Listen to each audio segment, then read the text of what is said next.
اعوذ باللہ من الشیطان الرجیم بسم اللہ الرحمن الرحیم یا ایھا الذین آمنوا من یرتد منکم عن دینہ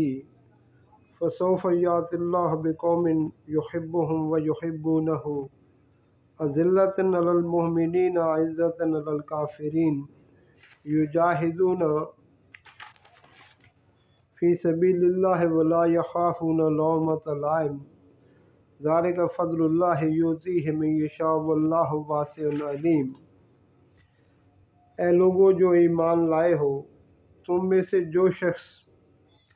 اپنے دین سے پھر جائے تو اللہ تعالیٰ بہت جلد ایسی قوم کو لائے گا جو اللہ کی محبوب ہوگی اور وہ بھی اللہ سے محبت رکھتی ہوگی۔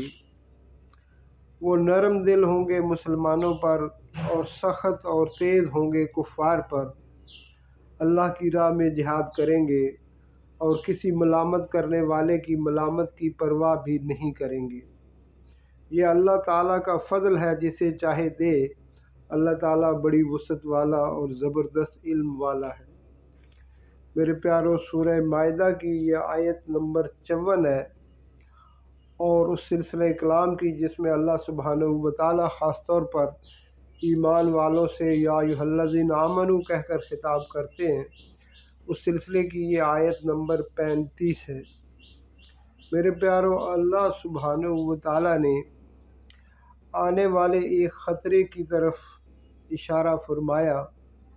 کہ جیسے جناب رسول اللہ صلی اللہ علیہ وسلم کے وصال مبارک کے بعد بہت سارے ایسے قبائل جو نئے نئے اسلام میں داخل ہوئے تھے وہ ارتداد کا شکار ہو گئے، تو اس فتنہ ارتداد کا سدباب کرنے کے لیے سیدنا صدیق اکبر رضی اللہ تعالیٰ عنہ نکلے اور اس وقت تک واپس نہیں آئے جب تک کہ اس فتنے کو کلی طور پر دبا نہیں دیا گیا۔ میرے پیارو، دین اسلام کو قبول کرنے کے بعد اگر کوئی شخص دوبارہ سے کفر کی طرف لوٹتا ہے تو یہ اللہ سبحانہ و تعالیٰ کو ہرگز پسند نہیں ہے اور اس کی سزا قتل ہے۔ یعنی جیسا شخص جو دین سے پھر جائے اسے قتل کر دینا چاہیے۔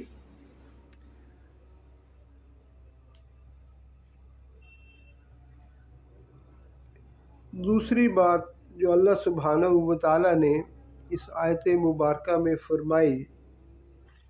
وہ یہ ہے کہ اللہ سبحانہ و تعالیٰ اگر تم ارتداد کا شکار ہو جاؤ گے، تم دین کو چھوڑ دو گے، دین سے پلٹ جاؤ گے، تو اللہ سبحانہ و تعالیٰ ایسے ہے کہ اگر انسان و جن سارے کے سارے ہی اس کی عبادت سے گریزاں ہوں، اس کی عبادت نہ کریں، دین سے پھر جائیں، تو بھی اللہ کی خالقیت اور ربوبیت اور اس کی صفات میں کسی طرح کی کوئی کمی نہیں آتی، اور اگر سارے کے سارے ہی اس کے ماننے والے بن جائیں تو بھی اس میں کچھ اضافہ نہیں ہوتا۔ اللہ کو تمہارا دین کا قبول کرنا اور دین کا چھوڑنا، اللہ سبحانہ و تعالیٰ کو اس کی ضرورت نہیں ہے بلکہ تمہیں اس کی ضرورت ہے۔ اللہ سبحانہ و تعالیٰ فرما رہے ہیں کہ اگر تم یہ رویہ اختیار کرو گے، دین سے پھر جاؤ گے، تو اللہ سبحانہ و تعالیٰ تمہاری جگہ کسی اور قوم کو لے آئیں گے۔ اللہ سبحانہ و تعالیٰ کے پاس کمی نہیں ہے، اللہ کسی اور قوم کو لے آئیں گے اور وہ ایسی قوم ہوگی کہ جس سے اللہ سبحانہ و تعالیٰ محبت کریں گے اور وہ بھی اللہ سے محبت کرنے والی ہوگی۔ اور اللہ سبحانہ و تعالیٰ مزید اس میں یہ فرما رہے ہیں کہ یہ حق کو قبول کرنے والی قوم جو ہے، اس کے اللہ سبحانہ و تعالیٰ نے اس کے اندر کچھ صفات رکھی ہیں، اور وہ صفات کیا ہیں کہ وہ اللہ سے محبت کرنے والی ہوگی، اور دوسری چیز ان میں جو ہوگی وہ یہ ہوگی کہ وہ آپس میں بہت نرم دل ہوں گے اور کفار کے لیے سخت ہوں گے۔ رحماء بینہم اشداء علی الکفار، یعنی